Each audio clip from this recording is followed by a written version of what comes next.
دعا مسلمان میں عقیدہ توحید پختہ کرتی، اور دعا اس دولت کا نام ہے جو صرف مومن کے پاس ہے، کافر کے پاس نہیں۔ نبی پاک علیہ السلام نے فرمایا الدعاء صلاح المومن، دعا مومن کا ہتھیار ہے، کافر کے پاس یہ ہتھیار نہیں ہے۔ مومن جب اپنے مالک کے حضور دعا مانگتا ہے نا، دنیا میں آپ کسی سے زیادہ مانگے تو وہ ناراض ہو جاتا ہے، وہ کہتا ہے بھائی تو نے تو کام بنا لیا ہے، کل بھی دیا تھا، پرسوں بھی دیا تھا، روز روز تجھے کون دے؟ میرے نبی پاک علیہ السلام نے فرمایا جو اپنے رب سے زیادہ مانگتا ہے رب اس سے زیادہ راضی ہوتا ہے، زیادہ راضی ہوتا ہے۔ اب دعا مخصوص اوقات نہیں دعا کے، فرمایا اذا دعان، جب بھی دعا مانگو گے تمہارا رب تمہاری دعا کو، جب بھی دعا تو دعا کرتے رہنا چاہیے، ہر وقت دعا میں بندہ شامل رہے، اللہ کے ذکر میں شامل۔ یہ جو قرآن مجید نے کہا نا یا ایھا الذین آمنوا اذکروا اللہ ذکرا کثیرا، اے ایمان والو اپنے رب کا ذکر کثرت سے کرو، وسبحوہ بکرۃ واصیلا، اور صبح و شام اسی کی پاکی بیان کرو۔ تو اس سے مراد یہ نہیں ہے کہ تسبیح لے کے سارا دن مسجد میں بیٹھے رہو اور کام کوئی نہ کرو، بلکہ اس کا مطلب یہ ہے کہ روٹی شروع کرو تو اللہ کے نام سے، اختتام کرو تو اللہ کے نام، سو جاؤ تو رب کا نام لے کے، سویرے اٹھو تو اللہ کا نام لے کے، جب تمہیں کوئی چیز اچھی لگے تو ماشاءاللہ کہو، جب کوئی مصیبت آئے تو کہو انا للہ و انا الیہ راجعون۔ تو سارا دن اللہ کا ذکر جاری رہے گا۔ نبی پاک صلی اللہ علیہ وسلم نے مسلمان کو ایک دوسرے سے ملنے کا طریقہ بتایا۔ تو مصیبت آئے تو کیا کہنا ہے؟ صرف فوتگی پہ نہیں کہنا، اس کی وضاحت کر دو۔ کوئی بھی الذین اذا اصابتہم مصیبہ، جب بھی کوئی مصیبت آئے، اللہ کے بندے کہتے ہیں ہم اللہ کی طرف سے آئے ہیں اور اللہ کی طرف ہی ہم نے لوٹ جانا۔ تو میرے عزیز ہر وقت اللہ کا ذکر جاری رہے گا، ہر وقت زبان پہ رب کریم کا۔ دیکھیں نا نبی پاک علیہ السلام نے ہمیں ملاقات کا طریقہ بتایا۔ ایک صحابی آئے تو انہوں نے آ کے کہا السلام علیکم، نبی پاک علیہ السلام نے فرمایا رب تعالیٰ نے اسے 10 نیکیاں عطا فرمائی ہیں۔ دوسرے آئے تو انہوں نے کہا السلام علیکم ورحمۃ اللہ، تو محبوب فرمانے لگے، امام بہقی نے اس کو لکھا ہے، محبوب فرمانے لگے رب کریم نے اسے 20 نیکیاں عطا فرمائی۔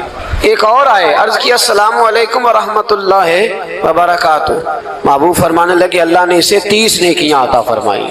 اچھا اس کا مطلب کیا ہے؟ السلام علیکم، تم پر سلامتی ہو، سادہ ترجمہ یہ ہے کہ تم سلامت رہو، تم سلامت رہو، ورحمۃ اللہ وبرکاتہ، تم پر اللہ کی رحمت بھی ہو اور اس کی برکتیں بھی ہو۔ وہ کیا کہتا ہے؟ وہ کہتا ہے وعلیکم السلام، تم پر بھی سلامتی ہو، ورحمۃ اللہ وبرکاتہ، اللہ کی رحمت ہو اور اس کی۔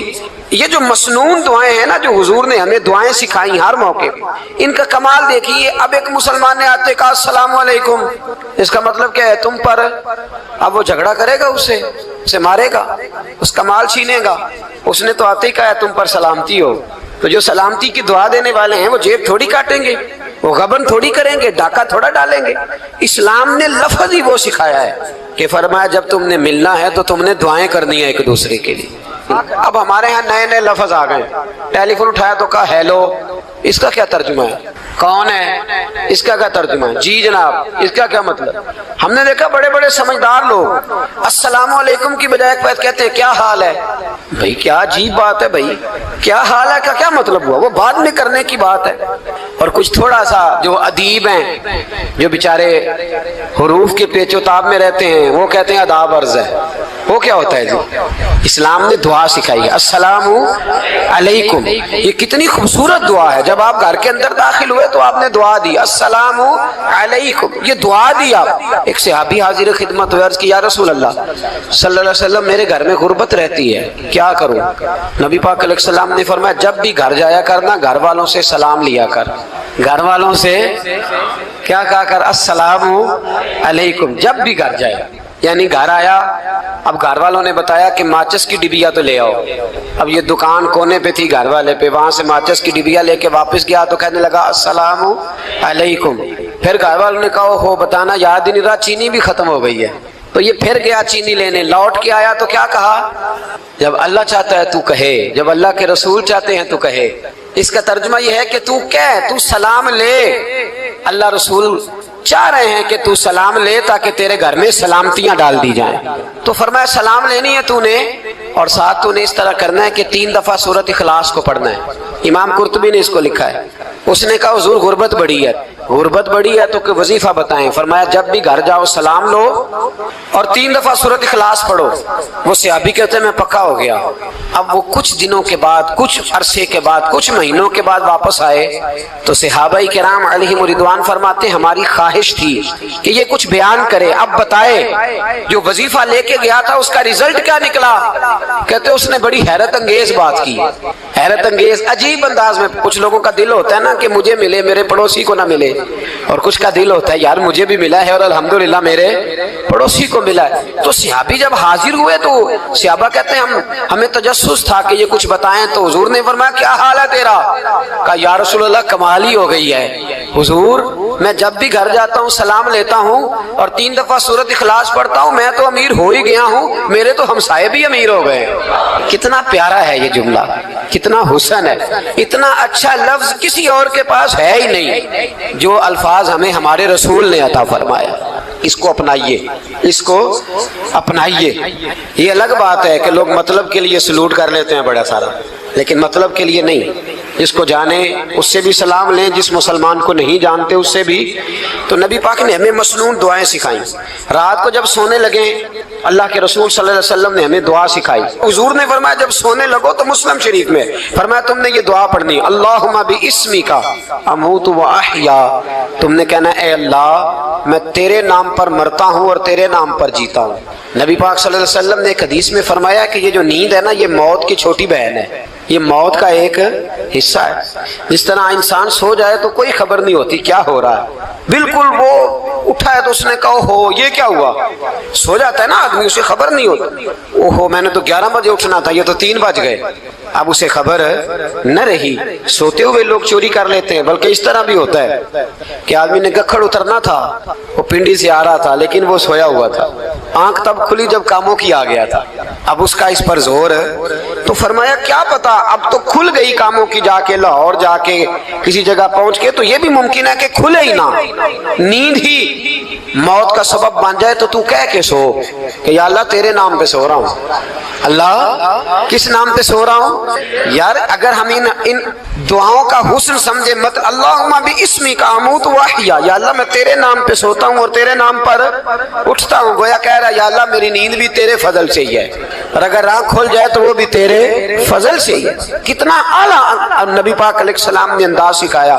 اور پھر بخاری شریف میں حدیث موجود ہے، فرمایا جب اٹھو تو کہو الحمدللہ الذی احیانا بعد ما اماتنا والیہ النشور.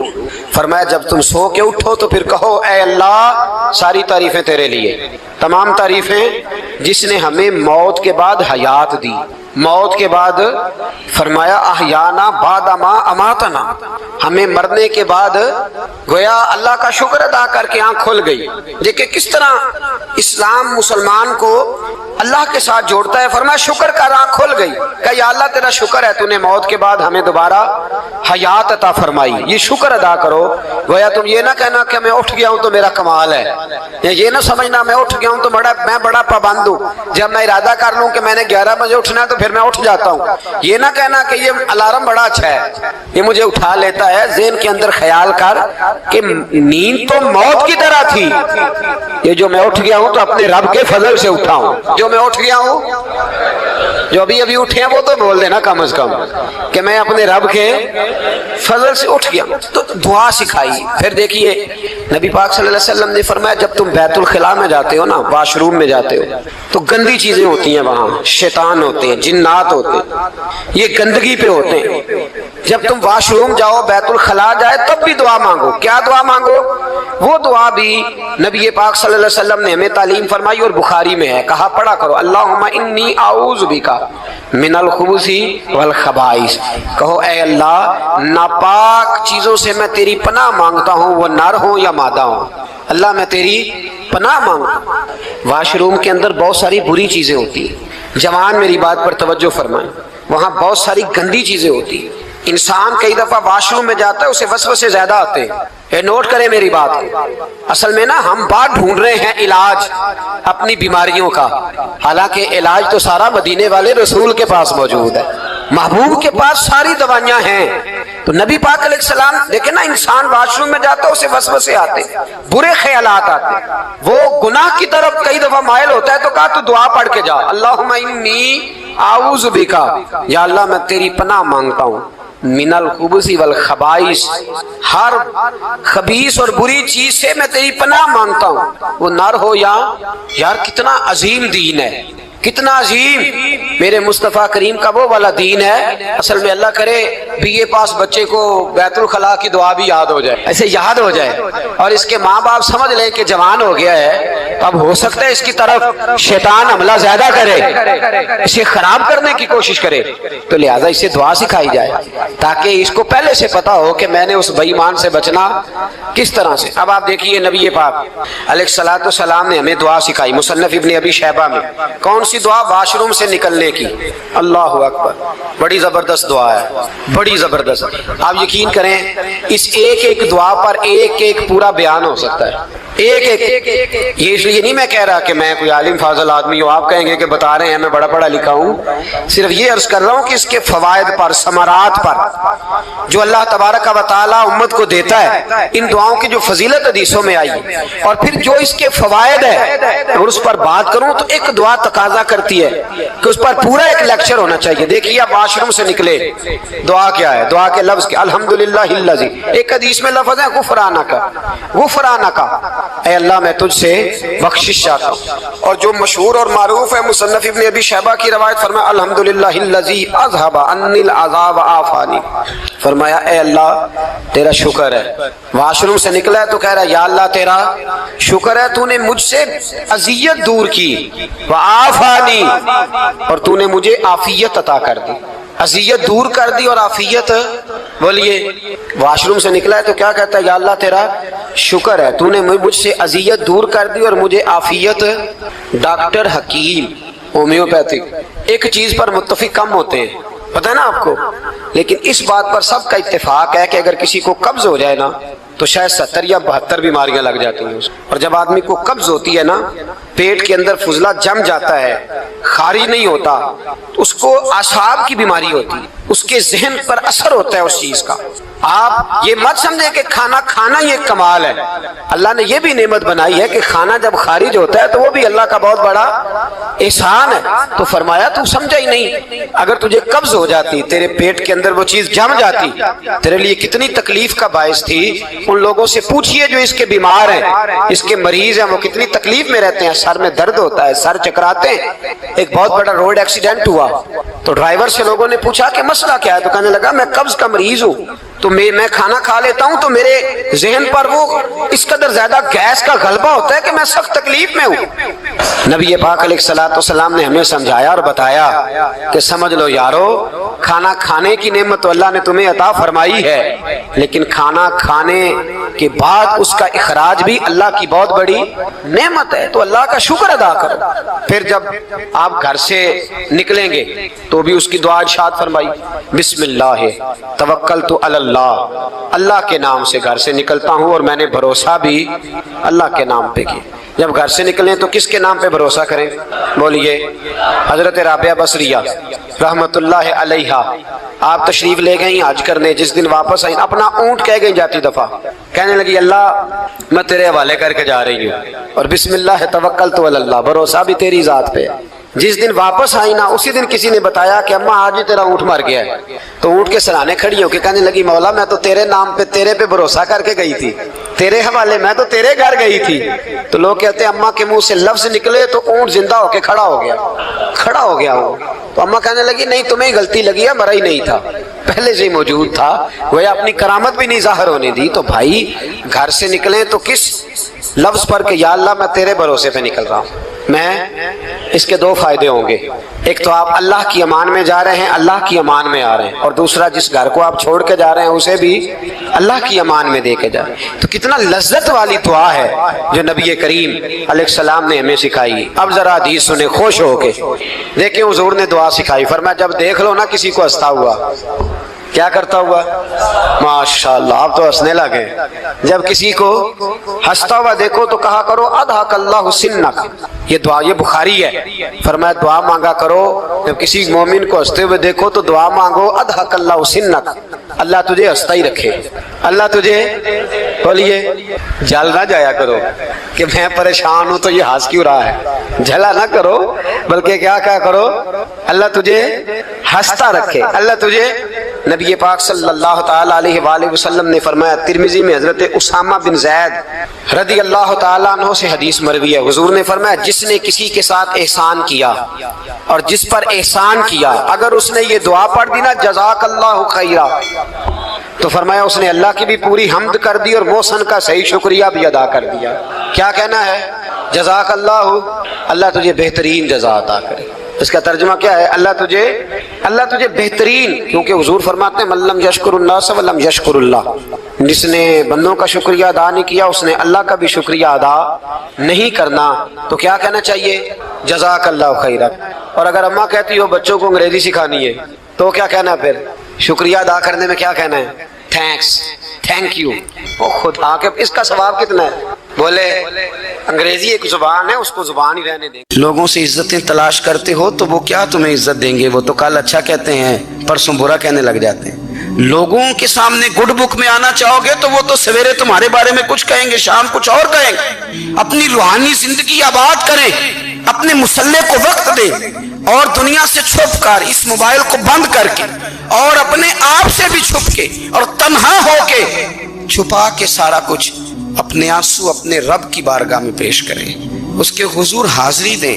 سنو نا ترمذی کی حدیث اور اسے یاد رکھنا، نبی پاک علیہ السلام نے فرمایا اپنے دکھ لوگوں کے سامنے نہ بیان کرنا، سیٹھوں نوابوں کو نہ بتاتے پھرنا، دنیا داروں کے سامنے جا کے نہ رونا کہ میں تکلیف میں ہوں۔ فرمایا اگر دنیا داروں کو دکھ بتاؤ گے رب تمہیں کبھی غنی نہیں کرے گا، اور لوگ ہیں کہ الٹا مذاق اڑائیں گے۔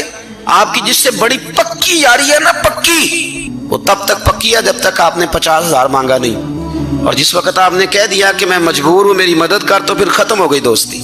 لوگوں کی تعلقات آپ کے ساتھ تب تک ہیں جب تک آپ ان سے کوئی ضرورت وابستہ نہیں کرتے۔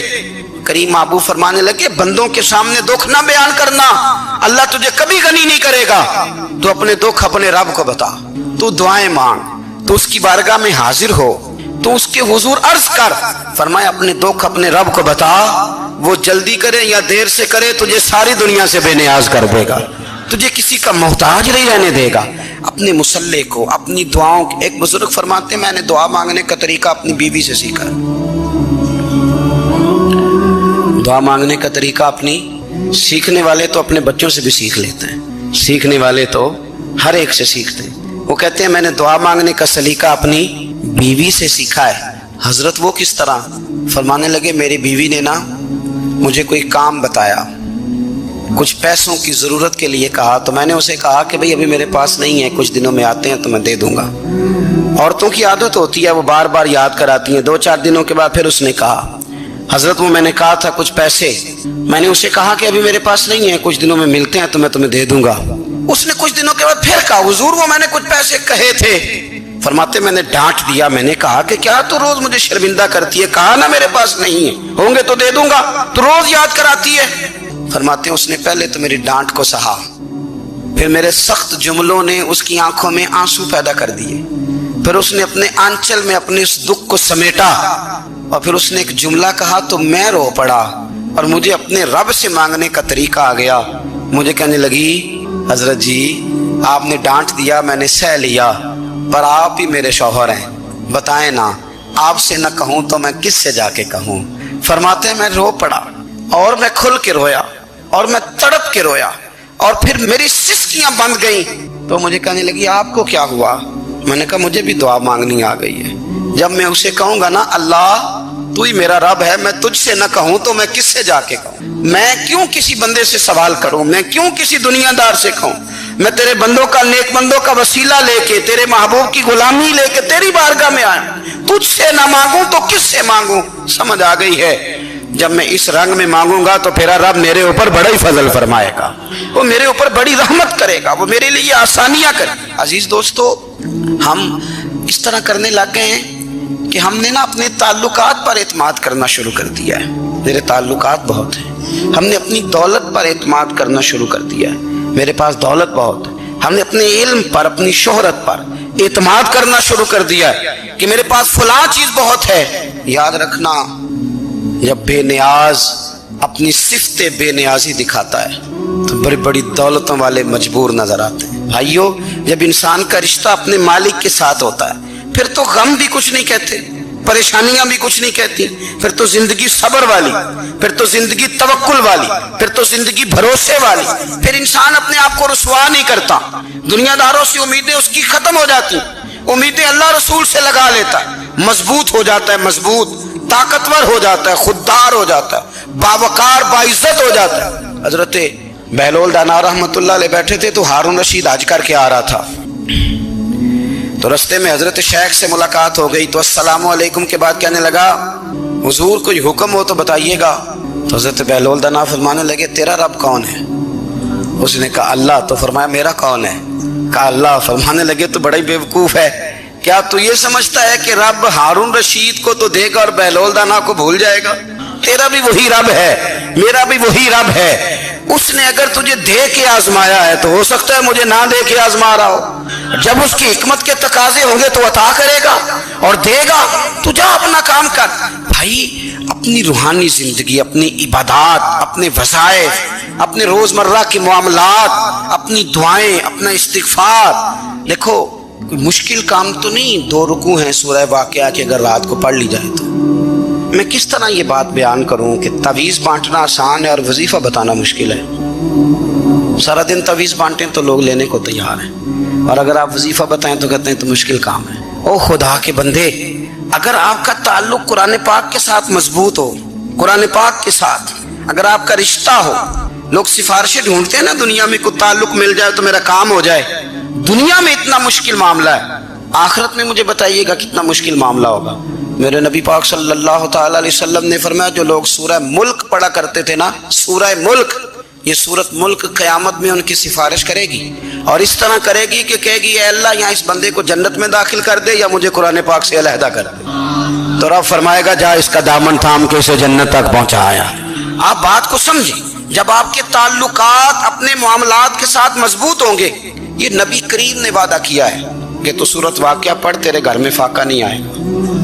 حضرت عبداللہ ابن مسعود رضی اللہ تعالیٰ عنہ بیمار تھے تو حضرت عثمان غنی رضی اللہ تعالیٰ عنہ تیمارداری کے لیے تشریف لے گئے اور جا کر کے کہا کہ آپ بڑے بیمار ہیں، آپ کی بیٹیاں زیادہ ہیں، میں چاہتا ہوں کہ خزانے میں سے کچھ مدد کروں۔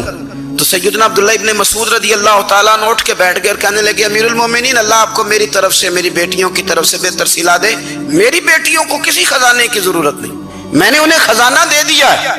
کہا جناب آپ نے کون سا خزانہ دیا ہے، میں آپ کے مالی معاملات کو جانتا ہوں۔ تو فرمانے لگی امیر المومنین، میرے نبی کریم نے فرمایا ہے جو سورت واقعہ پڑھے اسے کبھی فاقہ نہیں آتا، میں نے بیٹیوں کو یاد کرا دی ہے، یہ خزانہ میں نے انہیں دے دیا ہے۔ وہ سارے والدین سنیں جو بیٹیوں کے لیے پریشان رہتے، حضرت عبداللہ ابن مسعود نصیحت کر رہے ہیں، فرمانے لگے میں نے سورت واقعہ یاد بھی کرا دی ہے، پڑھنے کی عادت بھی ڈال دی ہے، حضور نے فرمایا ہے جو سورت واقعہ پڑھے اسے فاقہ نہیں آتا۔